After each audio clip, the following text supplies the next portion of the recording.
Bismillahirrahmanirrahim. Assalamualaikum warahmatullahi wabarakatuh. Alhamdulillahirabbil alamin wassalatu wassalamu ala asrofil anbiya'i wal mursalin wa ala alihi wa sahbihi ajmain. Perkenalkan, nama saya Saidah, NIM 209250091, gangguan spektrum autisme atau Autistic Syndrome Asperger. Mata kuliah pendidikan anak berkebutuhan khusus, dosen pembimbing Dr. Ridwan SPSI MPSI. Latar belakang: anak autis memiliki keterbatasan dalam melakukan berbagai perilaku adaptif, yaitu kemampuan seseorang untuk menyesuaikan dengan tuntutan lingkungan seperti keterampilan bersosialisasi, berkomunikasi, dan hidup mandiri, sehingga dalam mengevaluasi perilaku anak autis diberikan kepada orang tua atau pengasuh. Guru juga memiliki peran penting dalam memberikan informasi mengenai keterampilan hidup mandiri dan kemampuan untuk bernegosiasi pada anak autis terhadap lingkungan. Apa itu spektrum autisme?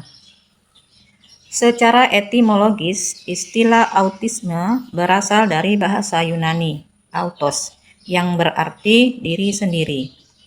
Istilah ini pertama kali digunakan oleh Leo Kanner pada tahun 1943 untuk menggambarkan anak-anak yang menunjukkan penarikan diri secara sosial dan keinginan untuk mempertahankan kesamaan di lingkungannya.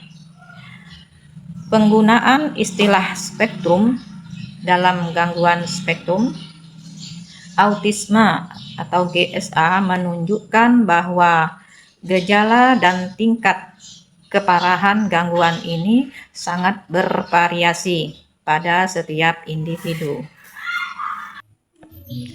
Karakteristik spektrum autisme. Aspek perbedaan.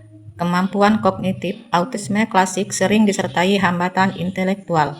Sindrom Asperger umumnya normal atau superior.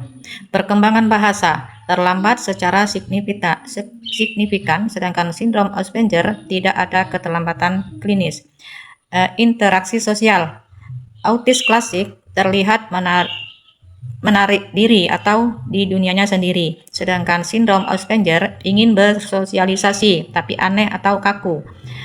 Minat khusus lebih ke arah sensorik atau benda berputar, sedangkan sindrom Asperger lebih ke arah penguasaan fakta atau informasi. Karakteristik autisme klasik. Hambatan bahasa yaitu signifikan.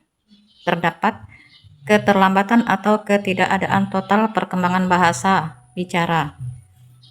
B. Hambatan kognitif sering kali disertai dengan disabilitas intelektual atau skor IQ yang berada di bawah rata-rata. Usia, gejala biasanya sangat nyata sebelum anak mencapai usia 3 tahun, terutama pada ketidakmampuan melakukan kontak mata dan interaksi sosial dasar. Dinamika resiliensi orang tua dalam mengasuh anak dengan gangguan spektrum autisme. Beberapa faktor internal dan eksternal yang menentukan kekuatan resiliensi orang tua meliputi: A. Efikasi diri, self-efficacy, yaitu keyakinan orang tua bahwa mereka mampu mengasuh dan menangani perilaku anak secara efektif.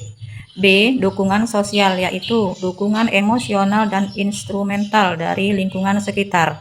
C. Strategi coping, yaitu penggunaan strategi coping yang berorientasi pada masalah problem focused coping.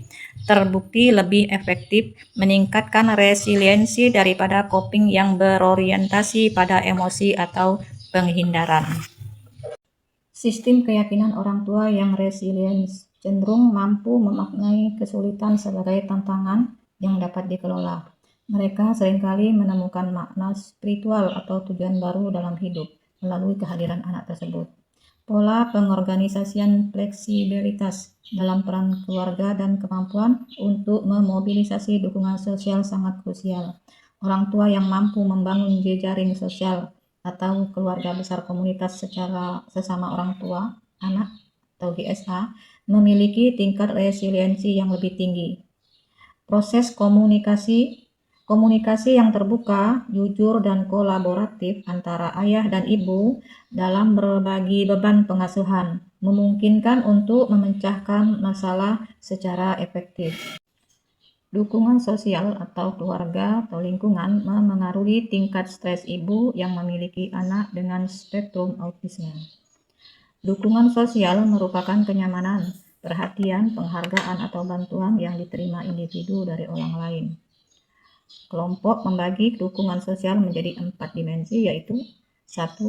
Dukungan emosional seperti empati, cinta, dan kepercayaan. 2. Dukungan instrumental, yaitu bantuan langsung berupa tenaga atau finansial. 3. Dukungan informatif seperti memberi saran atau arahan atau informasi terkait penanganan anak. 4. Dukungan penghargaan atau umpan balik positif dan penguatan terhadap kemampuan ibu. Pengaruh dukungan keluarga terhadap stres ibu. Keluarga, terutama suami, merupakan lingkaran dukungan pertama dan terpenting. Dukungan dari suami berfungsi sebagai faktor pelindung yang signifikan dalam memitigasi dampak stres. Penelitian menunjukkan bahwa ibu yang merasa dibantu oleh suaminya dalam tugas pengasuhan dan pekerjaan rumah tangga menunjukkan tingkat depresi yang lebih rendah. Sebaliknya, konflik keluarga atau kurangnya keterlibatan suami dapat memperburuk kondisi emosional ibu. Karakteristik klinis sindrom Asperger. 1. Kemampuan bahasa yang baik. Tidak ada keterlambatan bahasa yang signifikan secara klinis. Individu cenderung memiliki kosakata yang luas, namun mengalami kesulitan dalam aspek pragmatik atau tata cara berkomunikasi sosial. 2. Fungsi kognitif normal hingga tinggi. Individu dengan Asperger umumnya memiliki IQ rata-rata atau bahkan di atas rata-rata, seringkali dengan minat yang sangat mendalam pada bidang spesifik. 3. Hambatan motorik. Seringkali ditemukan kecanggungan fisik atau koordinasi motorik yang kurang baik, yang jarang menjadi ciri utama pada autisme pasif.